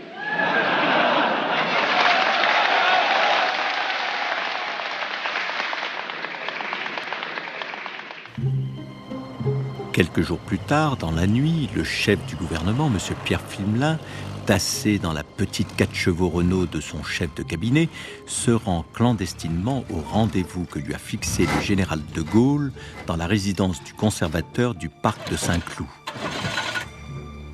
Ne me dites pas que nous sommes en panne. Je ne comprends pas, il sort de révision.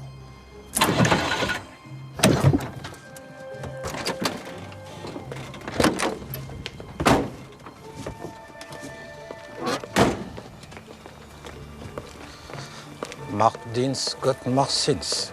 Pardon, Président? C'est un proverbe de chez moi en Alsace. Fais ton devoir, Dieu fait le sien. Vous me demandez de ramener à la discipline le commandement en Algérie? Mais comment pouvez-vous ignorer que cette tâche vous incombe à vous, qui êtes le chef du gouvernement? En somme, vous me demandez d'exercer le pouvoir tout en prenant bien soin de m'en tenir éloigné. Mon général, je ne suis pas propriétaire du pouvoir. Demandez-moi ma maison, je vous le ferai volontiers, mais le pouvoir, je ne peux pas vous le donner. C'est le Parlement qui me l'a accordé. C'est au Parlement de me le reprendre pour vous le confier, si telle est sa volonté. Je connais bien ce langage. C'est le système qui parle par votre bouche. En définitive, je le vois bien, on cherche à m'embobiner. Vous dites « on cherche ». J'ignore qui vise ce « on ». En ce qui me concerne, je puis vous affirmer solennellement que dans une telle situation, je suis prêt à m'effacer devant vous à l'instant même, et sans aucun préalable. Vous savez, en règle générale, quand on est au pouvoir, c'est pour y rester. Croyez-vous que mon souci puisse être de faire durer ce gouvernement en me livrant à je ne sais quelle manœuvre? Mon seul souci est d'épargner à mon pays le malheur de la guerre civile. C'est pourquoi je suis ici. Allons. Je ne doute pas de vos bonnes intentions. Mais nous sommes devant une impasse, et vous ne proposez rien qui nous permettrait d'en sortir. Mon général, il ne m'appartient pas de réécrire la Constitution. Vous souhaitez arriver au pouvoir par les moyens légaux, sans pour autant vous plier aux règles qui régissent nos institutions. Je crains que ça soit impossible. Supposons que je fasse ce que vous attendez de moi, que je lance un appel au calme, Si j'étais entendu, si l'armée rentrait dans ses casernes, si le tapage s'apaisait, si les passions retombaient, si le peuple retournait qui à son atelier, qui au champ, qui à sa boutique, que se passerait-il? Tout recommencerait comme avant. Et nous serions bien avancés. Croyez-vous que j'approuve les braillards d'Alger? Je les désapprouve et je les méprise. Ce ne sont pas des gens bien intéressants. Et croyez-vous que j'approuve les chefs militaires parjures et félons? Je les désapprouve et je les méprise. Mais quoi? Tous ces gens veulent que ça bouge. Ils trouvent ce régime mauvais. Je ne vais tout de même pas leur donner tort. Alors vous ne pourrez pas empêcher qu'on vous suspecte de profiter du désordre, voire de le susciter pour vous emparer du pouvoir. D'autant, mon général, que vos hommes s'activent beaucoup d'un côté et de l'autre de la Méditerranée. On dit même, mais vous l'ignorez pas, que les paras seraient prêts à sauter sur Paris, pour autant que vous leur en donniez l'ordre. Permettez, je l'ignore totalement. C'est la différence entre votre position et la mienne. Tous les jours, vous avez sur votre bureau les rapports des renseignements généraux, pas moi. Vous savez ce que mijotent mes hommes, comme vous dites. Moi, je n'en sais rien. Vous êtes au pouvoir. Je suis un simple citoyen, sans aucune fonction, ni responsabilité. Mais il est bien tard. Notre tâche est lourde. Je m'en voudrais de compromettre, moi qui puis dormir à satiété, les brefs instants de repos d'un homme qui a en charge les affaires de la France. Convenons au moins de nous revoir. Mais oui, convenons.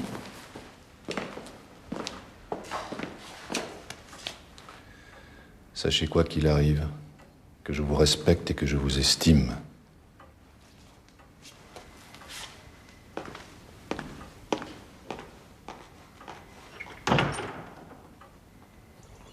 De retour à Colombey, le général, jugeant la situation bloquée, décide de donner un léger coup de pouce au destin et rédige un nouveau communiqué qui rend compte à sa manière de l'entretien de la nuit précédente. Il le fait distribuer à la presse, sans omettre d'en adresser une copie à M. Pfimelin. Mais je considère qu'il est de mon devoir de mettre en garde le gouvernement. Je dis, attention, gardez-vous des illusions, prenez toutes les assurances. Mettez ceci à Monsieur le Président du Conseil. Un peu de silence, messieurs. Laissez Monsieur Gandois s'exprimer. Monsieur le Président. Monsieur le Bureau, vous n'avez pas la parole, je vous prie de vous taire. Monsieur le Président. Monsieur le Président, est-ce le moment où des troubles d'une extrême gravité menacent à Alger, comme en Corse, l'unité républicaine? Est-ce le moment d'épiloguer sur une réforme? Je ne reviens pas. Vous avez lu le message que le général a l'intention de faire publier? Non, Monsieur le Président, de quoi s'agit-il? Ne restons pas là.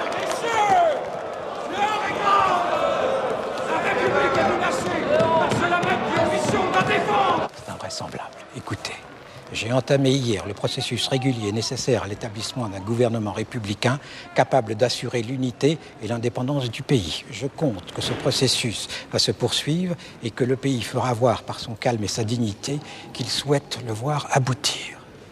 J'ai entamé hier le processus régulier nécessaire à l'établissement d'un gouvernement républicain. Jamais, au grand jamais, il n'était question d'une chose pareille entre nous. Nous devions nous rencontrer à nouveau.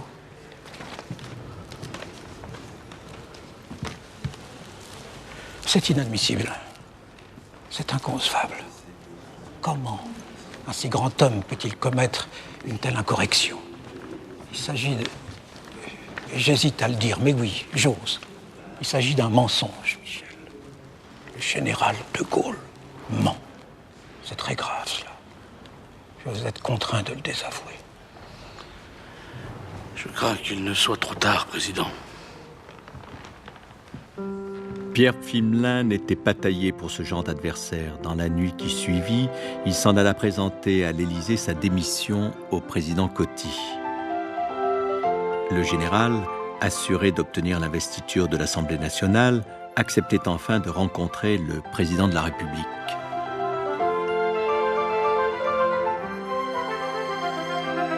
Dès lors, les jeux sont faits. Et les 200 000 manifestants qui défilent dans les rues de Paris au cri de Gaulle au musée et le fascisme ne passera pas n'y changeront rien. À l'hôtel La Pérouse, où il réside depuis 12 ans lorsqu'il se rend à Paris, De Gaulle peut tranquillement se consacrer à la constitution de son gouvernement. Tout à fait conscient, mais il faut prendre les problèmes dans l'ordre. Il y a des priorités, je ne vais pas bousculer le général. Surtout pas. Guichard. Non, c'est pas ce que je voulais dire. Tiens, Delbecq, excuse-moi, on mène une vie de fou depuis quelques jours, ça va? Tu viens d'arriver, tu voulais voir le général? Je suis là depuis 2 jours. Qu'est-ce que tu as fichu depuis 2 jours? T'as couru les filles, mon sagouin. Ne bouge pas, je vais voir s'il peut te recevoir. J'ai beaucoup de choses à lui dire. La situation a complètement changé là-bas. 95% des musulmans ont choisi la France et sont avec nous. Le FLN est totalement désorganisé. Ah, tant mieux. Mais dis donc, évite de te montrer, reste discret. Si les communistes apprenaient que tu es à Paris, ça ferait tout un drame.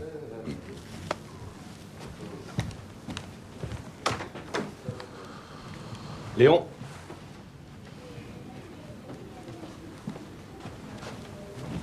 Fouette, je le connais bien, je te l'appelle. Veillez général. Alors, Delbecq, fini la rigolade? Bravo, vous avez bien joué, il n'y a pas eu de casse, et c'était ça le principal. Avouez que j'ai bien joué, moi aussi. C'était un sans faute, mon général. Et maintenant, qu'est-ce que vous allez faire? Retourner en Algérie, mon général. Il y a un travail magnifique à accomplir là-bas.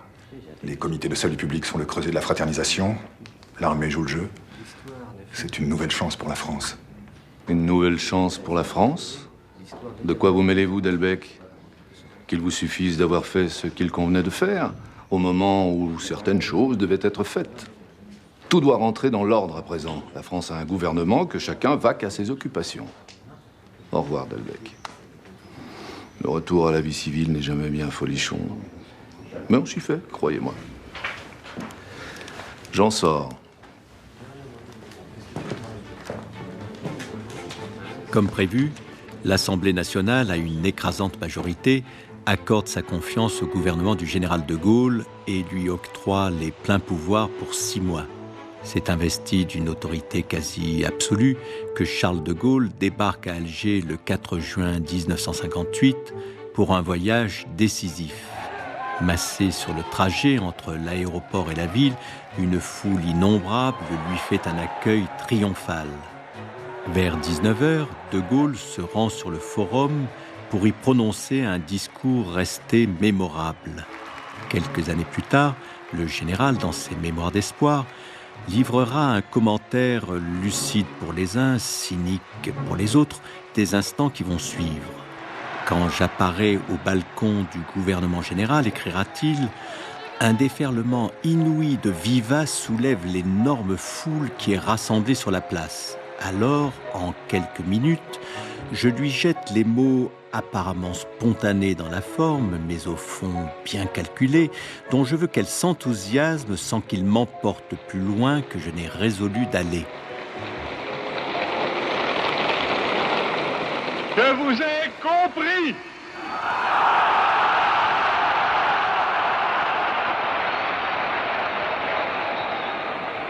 Je sais ce qui s'est passé ici.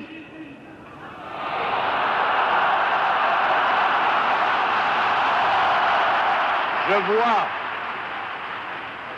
ce que vous avez voulu faire. Je vois que la route que vous avez ouverte en Algérie, c'est celle de la rénovation et de la fraternité. Mais très justement, vous avez voulu que celle-ci commence par le commencement, c'est-à-dire par nos institutions, et c'est pourquoi me voilà. Qu'a-t-il dit? Rien. A-t-il fait la moindre promesse? Aucune. S'est-il engagé pour l'avenir? Il s'en est bien gardé. Pourtant, en quelques mots, mais quels mots, il a calmé une population saisie de vertige, ramené l'armée à l'obéissance, rétabli l'autorité de l'État, légitimé son accession au pouvoir. Quelques instants plus tard, épuisé, en nage, De Gaulle regagne le palais d'été en compagnie de son beau-fils, le lieutenant-colonel Alain de Boissieu.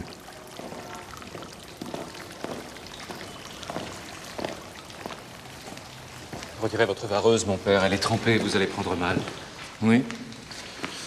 Mais qu'est-ce que je vais mettre? Il y a certainement un peignoir dans la salle de bain.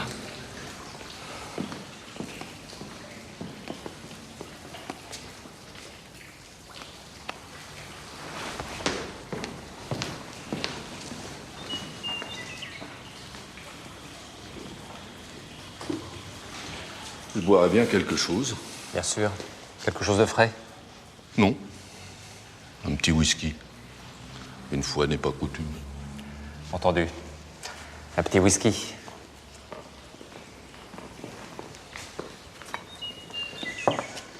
Que pensez-vous de mon discours? Ne me suis-je pas trop avancé? Oh non, mon père. Nous aurions même souhaité que vous vous engagiez plus nettement sur l'Algérie française. Oh, je sais bien ce que vous auriez souhaité, vous et vos camarades. Mais voyez-vous, l'Algérie française de l'armée n'est pas celle des colons. Et encore moins celle des musulmans. Je vais essayer de trouver la solution la plus française, mais dites bien à vos camarades qu'il faut qu'ils me laissent faire. S'ils me désobéissent, s'ils me débordent, à chaque fois, je serai obligé de jouer une carte en dessous de la précédente. Et puis, vous savez, Alain, les temps ont changé. Il y a 50 ans, la France tirait force et richesse de son empire. Aujourd'hui, c'est un boulet qu'elle traîne et qui l'empêche de tenir son rang dans le monde.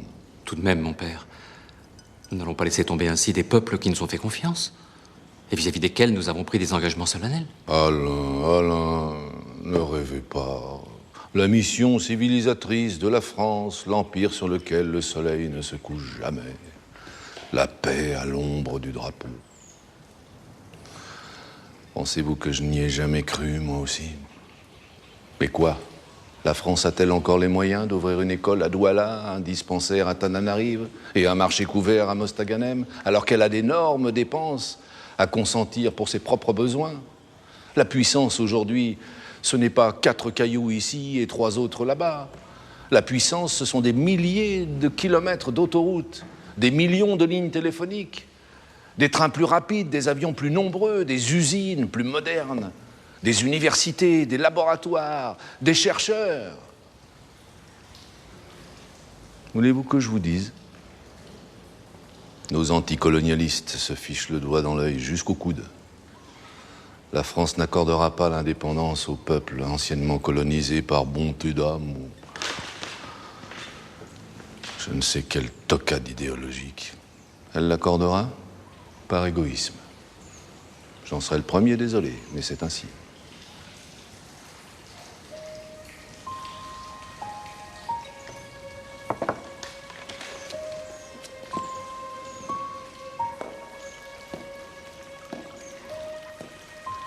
Un monde s'éteint. Un autre est en train de naître. Eh bien, si un vieil homme comme moi pouvait aider son pays à passer de l'un à l'autre, sans trop de souffrance, ne croyez-vous pas qu'il y aurait de quoi mourir satisfait?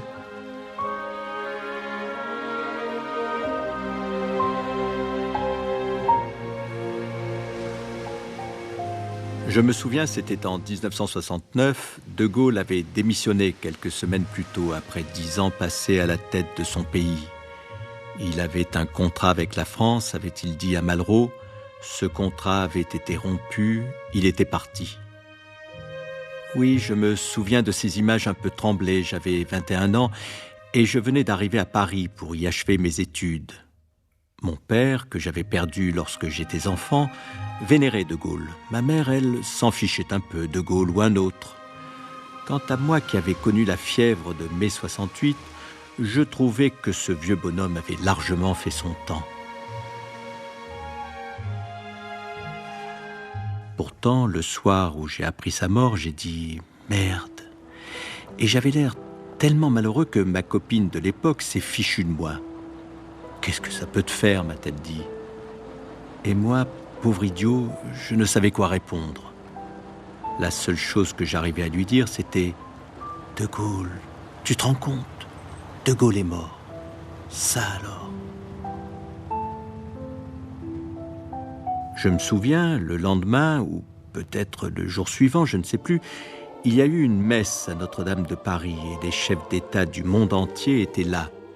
Nixon, le roi Baudouin, Nikolaï Podgorny, tout intimidé, la reine Juliana des Pays-Bas, le prince Charles, l'empereur d'Éthiopie, Haïlé Sélassié et Reza Shah Pahlavi, empereur d'Iran. Et le président Pompidou qui s'était installé un peu à l'écart, tout seul, sur un bon fauteuil et qui avait l'air soulagé de ne plus l'avoir sur le dos, le grand Charles.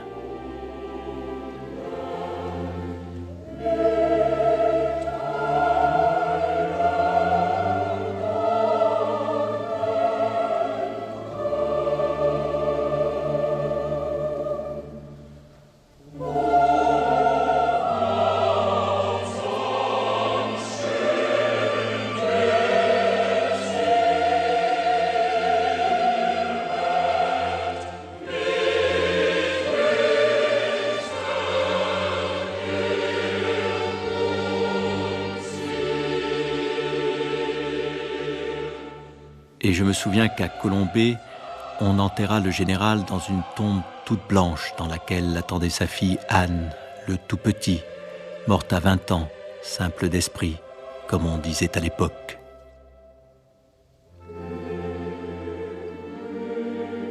Je me souviens, oui.